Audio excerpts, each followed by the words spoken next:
Hello મિત્રો, કેમ છો? આપણે બધા મજામાં જ છો.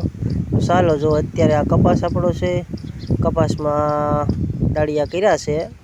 રિક્ષા એક લાવ્યા છે તો 15 દાળિયા છે એમાં, અને બધા એને શાહમાં ચડાવી દીધા છે. જુઓ તમે આ જોઈ શકો છો. જો આપણા દાળિયા છે, જો આપણો કપાસ છે.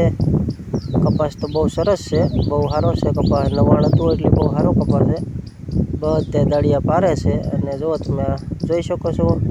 અને જલ્દી શેર કરો, લાઈક કરો, કોમેન્ટ કરો અને સબસ્ક્રાઈબ કરી લેજો. આપણી ચેનલ ઉત્તમ પરમાર વ્લોગ છે તો એમાં તમે સબસ્ક્રાઈબ કરી દેજો અને કોમેન્ટમાં લખજો વરસાદ પાણી કેવા છે.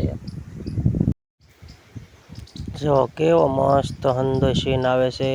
વરસાદ અંધાર્યો છે અને હંધો ટાઢો પવન છે, વાદળા છે. જો એકદમ મસ્ત ચોમાસું હોય તો કેટલી આપણને એકદમ મજા આવે.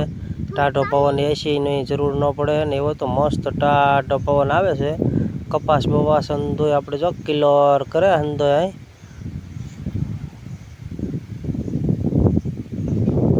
જો કેવો મસ્ત હંધો. બે બાજીગર કેવા હંધો કોળિયું કાઢે છે. એક જણું ભરે છે ને એક જાય છે. દાળિયા બધા પારે છે.